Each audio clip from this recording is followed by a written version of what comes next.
네, 안녕하십니까. 백두산 TV8입니다. 네, 월요일 아침입니다. 예, 착잡한 그런 시절입니다. 예, 공수처가 경찰한테 체포영장의 집행을 넘긴다고 합니다. 편법입니다. 공수처가 주도한, 공수처가 발부받은 체포영장이 경찰이 집행한다고 그래서 결국은 수사는 공수처가 할 텐데 그거는 눈 가리고 아웅하는 비정상적인 편법에 불과합니다. 그런 속임수에 넘어가면 안 됩니다. 경찰도 정신 차려야 됩니다. 그런 법리 검토를 경찰이 한다 그러는데요. 경찰이 뭐 그렇게 검찰만큼의 대등한 그런 수사기관으로서 위상을 가지려고 노력해왔고 그걸 원한다면은 독립적이고 애국적인 그런 자세를 보여야 됩니다. 정파적이고 지금과 같이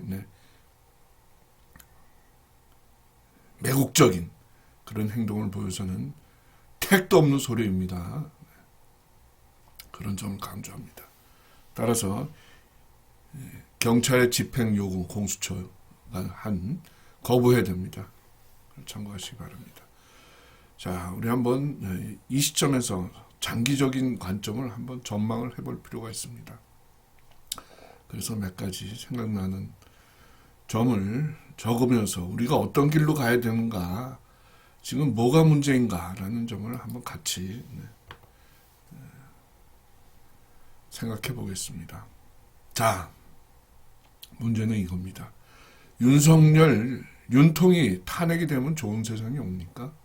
아니면은 윤석열, 윤통의 탄핵에 불발되면 좋은 세상이 오는 겁니까? 이 두 가지 양자의 기로에서 어떤 세상이, 어떤 사건이 더 좋은 세상, 더 나은 세상을 기약하는 것입니까?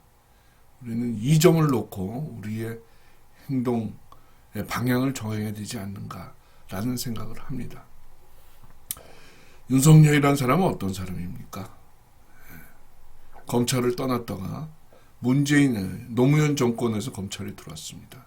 그러니까 노무현 정권이랑 그들 세력과는 깊은 연관이 깊숙이 있는 겁니다.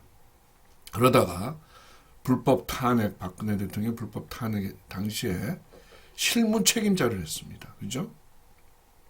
박영수 특검의 수사팀장 역할을 했고 문재인 정권 들어서서는 검찰총장을 했습니다. 그러다가 소위 우리나라에 있는 딥스들, 거학들, 민족적, 국가적 이익은 아랑곳하지 않는 인간들, 대표적인 게 홍석현입니다. 그리고 거기에 조중동이 붙어 있고 거기에 뭡니까? 법조인들 좀 붙어 있습니다. 거기에 그 선택을 받아서 이 딥스들의 이익을 영속시키기 위해서 대통령 후보가 됐죠. 대통령이 당선이 되고 난 뒤에는 이 딥스의 마음대로 조정이 안 됐던 모양입니다. 자기가 봐도 조금 제 추측이긴 합니다만은 돌아가는 게 이대로 했다가는 안 될 것 같으니까 방향 전환을 조금씩 했던 것 같습니다. 그래서 대표적으로 우리가 볼 수 있는, 내부에서 볼 수 있는 사건이 뭡니까? 바지 거꾸로 입고 나타난 거 아닙니까? 그죠? 바지 거꾸로 입고 출근하는 모습, 용산으로 출근하는 모습이 찍히지 않았습니까? 그런 점에서 당선될 때, 간택될 때에 자신이 선택받았던 정치 세력과는 멀어지고 있다 이렇게 봐야 됩니다. 청와대 대신 용산을 대통령 집무실로 선택한 것도 문재인 정권이 바라는 건 아니었을 겁니다. 문재인 정권은 청와대 들어가서 모든 정책, 군사 기밀이 다 북한과 중공으로 빠지기를 원했을 텐데 그거에 대해서 거부했기 때문에 용산으로 가지 않는가 그런 생각을 듭니다. 그리고 이태원 참사가 일어났을 때 그 현장에 가서 뭐라고 그랬습니까? 이렇게 좁은 데서 어떻게 그렇게 많은 사람이 죽느냐라고 의문을 표했습니다. 그런 점에서 이태원 참사의 근본적인 이게 진짜인가 진실성에 대한 의혹을 갖고 있긴 한 그런 사람입니다. 그런데도 불구하고 그 의혹을 자신이 갖고 있는 의문을 법으로서 집행하고 구현하지 못했습니다. 그럼 다시 말해서 약한 대통령인 겁니다. 그러니까 꼭두각시인 거죠. 그리고 또 이 딥스들 거학들의 주요 아젠다인 국가 정체성, 권력 구조를 바뀌는 내각제에 대해서 미지근했던 모양입니다. 그래서 결국은 지금 탄핵되는 그런 시점까지 와 있는데요. 문재인은 보호하면서 MB의 자장, MB의 마그네틱 필드에 들어와 있습니다. MB 사람들이 여기 많이 등용이 됐어요. 문재인은 또 보호합니다. 저 양산에다 보내놓고 경호실 인력을 저렇게 많이 보내놓고 해놓고 있지 않습니까? 반면에 박근혜 대통령에 대해서는 자신의 정치적인 이득을 위해서 이 뭐랄까요, 사근거리는 친근함을 보이는 그런 태도를 취해왔습니다. 그러면서도 취임사 해외에 나갔을 때는 자유의 옹호자이고 수호자이고 자유의 앞장서는 주체자인 양 자유란 말을 많이 했습니다. 그러다가 지금 결국은 부정선거를 규명해야 됐다고 나서면서 계엄령까지 선포하면서 지금 사태에 이르고 있습니다. 자, 계엄령을 선포했을 때의 시점에 다시 한번 보시겠습니다. 그러면서 계엄령을 선포하면서 윤은 뭐라고 그랬습니까? 피를 토한다 라고 얘기하지 않았습니까? 글쎄요, 그 말을 다 믿을 수 있을지는 모르겠습니다만은 어쨌든 부정선거로 소탕해야 되겠다라는 결심을 굳히고 거학들의 도깨비 방망이죠. 세계를 주물르고 각국을 완전히 갈취하는 그런 정권을 만들어내는 도구인데요. 그 도구인 부정선거에 대해서 이제 부정선거를 수사한다고 계엄을 통해서 한다고 하여튼 큰 도박을 한 겁니다. 당시에 12월 3일 날 수원에 있는 선거연수원에 무려 90명이나 되는 중국 해커 부대가 있었다. 이런 보도가 계속 나오고 있습니다. 이것이 지금 계엄을 선포하고 탄핵에 이르게 된 결정적인 변곡점이 됐는데요. 이 부분이 앞으로 윤석열의 정치적 생명을 판가름하는 그런 재료가 될 것입니다. 자, 그 얘기는 끝에 가서 말씀드리고요. 그러면서 탄핵을 당하면서 탄핵 소추안이 통과된 이후에도 자신을 믿어달라. 그리고 끝까지 싸우겠다. 이런 결의를 다짐하고 있습니다. 그런 점에서 이 사람이 앞으로 어떻게 될 것인가 우리 다시 한번 가늠하면서 우리는 애국 시민들은 어떤 행동을 취해야 되는가라는 점을 여기서 따져봐야 합니다. 국민 과제가 뭡니까? 여러분, 이 시점에서 우리 국민들이 해야 될 과제가 도대체 뭡니까? 부정선거, 공산책동, 불법 탄핵입니다. 정파의 이익에 따라서 혹은 각자의 선에 따라서 이 3대 과제에 대해서 퇴하고 취사 선택을 하고 있는데요. 그래서는 안 됩니다. 모두 다 애국시민이라면 이 3대 결정적이고 근원적이고 사활적인 과제에 대해서 모두 다 달려붙어서 이걸 다 해결해야 됩니다. 그것이 이것과 관련된 사람들의 어떤 정치적 생명 혹은 이득과 관련된 것처럼 보이지만 결국에는 이 국가와 국민과 공동체의 사활을 결정짓는 그런 내용이기 때문입니다. 따라 3대 과제에 모두 다 달려붙어서 힘과 뜻을 모아야 됩니다. 부정선거와 공산책동에는 지금 어떤 사람들이 관련되어 있습니까? 김대중 죽었습니다마는 이해찬, 박지원이, 신건, 문재인이, 이원식이, 양정철, 다산 네트워크, 여기에는 기업들도 상당히 붙어 있습니다. 그죠? 한틀 시스템, 등등이 여기 붙어 있습니다. 여기에 또 호남 기업들이 상당 부분 뒤를 받쳐주고 있습니다. 이거를 여기 불법 탄핵도 마찬가지입니다만은 불법 탄핵은 이명박이, 홍석현이, 김무성이 친중 딥스 세력들이 관련되어 있습니다. 여기에 물론 기업들도 다 붙어 있습니다. 근데 여러분 이 기업들 정치적 구조와 경제적 이득이 맞물려 있는 카르텔을 부수지 않으면은 우리나라는 제대로 갈 수가 없는 겁니다. 돈점이 있다고 나라의 명주를 쥐고선 좌지우지하려고 한다? 이거 용서할 수 없는 거죠. 네? 따라서 이 3대 과제에 대해서 우리는 천착해서 다 이 대한민국이라는 공동체를 목조르고 있는 그 독과점의 카르텔을, 비도덕적인 그 카르텔을 잘라버려야 되는 겁니다. 그러면은 우리 국민적인 과제인 이 3대 과제에서 윤석열의 점수는 몇 점으로 볼 수 있을까요? 윤석열의 점수는. 부정선거 지금 개헌까지 했습니다. 10점 만점이라고 했을 때 그동안에 자신이 검찰총장이나 혹은 서울지검장이나 있을 때 부정선거를 수사하진 않았지만 그래도 최고 자리에서 권력자의 입장에서 계엄령을 선포했다는 점에서 본인이 스스로 선거 시스템이 이상하다. 이거 도저히 이렇게 놔둬서는 안 되겠다라고 하면서 과감한 승부수를 던졌다는 점에서 8점, 7점 상당한 높은 점수를 줄 수 있습니다. 불법 탄핵은 어떻습니까? 이 실무자였긴 했지만 박영수 특검의 뭡니까? 앞잡이로서 여러 가지 못된 짓을 했습니다. 마이너스 10점은 아니더라도 마이너스 10점은 문재인이, 이명박이 이런 인간들이죠. 네. 이 쓰레기 같은 인간들.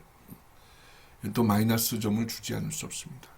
마이너스 5점 정도가 아닌가 싶습니다. 공산책동 이것도 지금 물론 이해는 됩니다만은 부정선거로 당선된 국회를 독점한 저 붉은 세력, 내란 반역 세력이 잡혀서 뭐 하나 제대로 할 수 없다는 것은 인정합니다만은 방관자적 그런 태도를 100개에 노정된 게 없다고 평가됩니다. 그래서 플러스 점수는 줄 수 없고 마이너스 2점, 3점 이 정도가 아닌가 싶습니다. 그런 점에서 윤석열은 국가의 3대 과제에서 그렇게 높은 점수를 받을 그런 입장은, 그런 계산이 나오는 것입니다. 자, 여기서 이 사람에 대한 평가가, 이렇게 정치적 평가가 나라를 책임질 수 있는 국가 리더로서 우리가 모든 것을 밀어줄 수 있는 그런 입장, 그런 계산은 나오지 않지만 여기서 다시 한번 따져봐야 됩니다. 과연 그는 정말 싸울 것인가? 자신의 말대로 믿을 수 있는 것인가? 라는 점입니다. 지금 박근혜 대통령의 불법 탄핵 과정에서와는 달리 그래도 탄핵 소천이 통과된 후에도 측근들을 통해서 혹은 변호인을 통해서 자신의 입장을 간간히 내놓고 있습니다. 그 입장은 역시 싸워야 한다. 네? 뭐 믿어달라 이런 얘기를 하고 있습니다. 그래서 당하고만 있지는 않을 것 같은 그런 느낌도 듭니다. 자, 그건 윤석열의 얘기고요. 우리의 입장을 결정하는 데서 살펴봐야 될 게, 그렇다면 탄핵이 된다면 어떤 세상이 올 것인가? 역시 이 소위 내란 반역, 종북 주사파 세력들이 모든 사회적 공동체의 각 부분을 장악하는 그런 붉은 세상이 올 것이 확실합니다. 네? 민노총이 앞장을 서고 정교조가 완전히 교육계를 붉게 물들고 이상한 종교, 이상한 동성애, LGBTQ 등이 사회를 점령하는 그런 파괴적인 그런 세상이 올 것이 확실합니다. 법과 질서는 무너지고 양식, 상식, 뭐 도덕 이런 거는 찾아볼 수 없는 그런 세상이 올 것이 확실합니다. 그렇다고 해서 불발된다고 해서 모든 것이 한꺼번에 제자리를 찾아가게 되는 그런 혁신적인 변질은 있지 않을 것입니다. 상당 기간 혼란이 불가피할 것이며 또 탄핵이 불발된다고 하더라도 탄핵 세력들의 발언은 상당 부분 지속될 수밖에 없습니다. 때에 따라서는 강력한 비상한 대책이 다시 필요한 그런 분위기가 조성될 가능성이 매우 높습니다. 자, 그런데 아까 말씀드렸듯이 지금 우리한테는 마지막 카드가 하나 남아 있습니다. 그것은 바로 계엄을 선포하게 됐을 때의 그 동인이 됐던, 원인이 됐던 선관위의 부정선거 문제입니다. 선거 연수원에 있었던 중국 해커 부대의 문제입니다. 좀 더 진상이 구체적이고 상세한 부정선거 진상, 선관위의 난행과 중국 공산당의 해커 부대의 주권 파괴 행위에 대한 구체적인 실상이 드러난다면은 전세는 수세에서 공세로 바뀔 수 있습니다. 그런 점에서 앞으로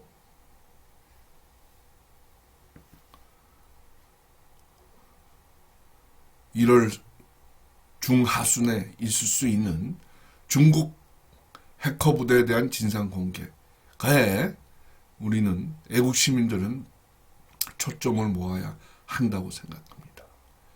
그런 중기적인 관점에서 지금 이 탄핵 국면에서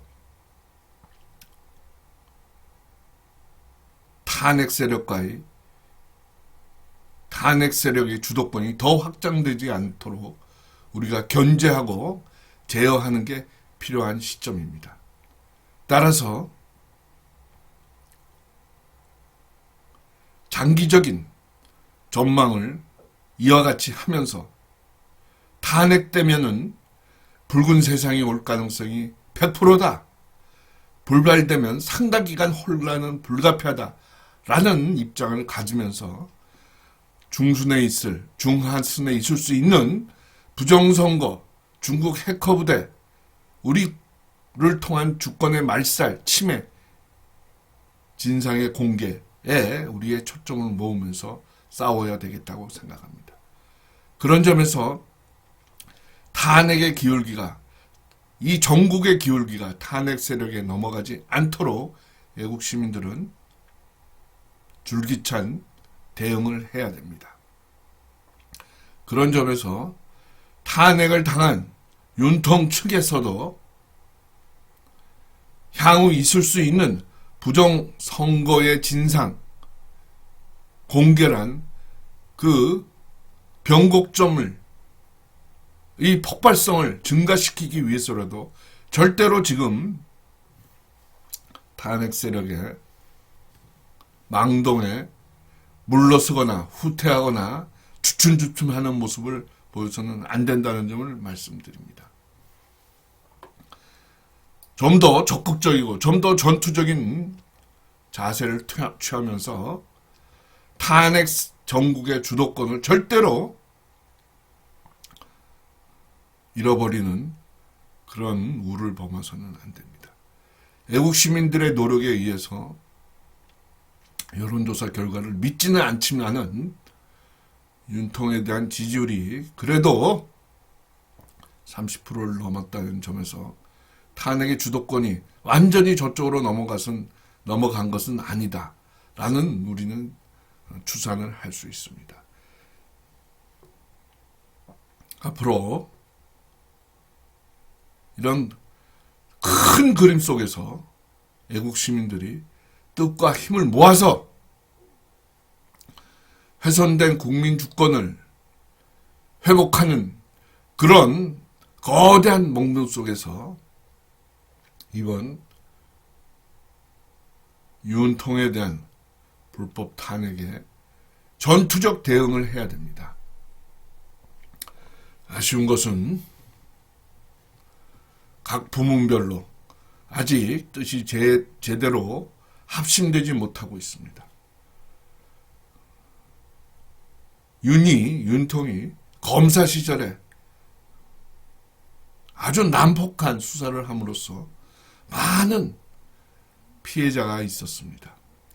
그 피해자들이 지금 이 불법 탄핵 국면에서 좌파 매체에 나와서 윤통을 비난하는, 윤통의 탄핵이 정당하다는 그런 발언을 하는 모습을 보면은 지금 사태는 윤석열 본인의 자업자득이다 라는 점도 이해됩니다.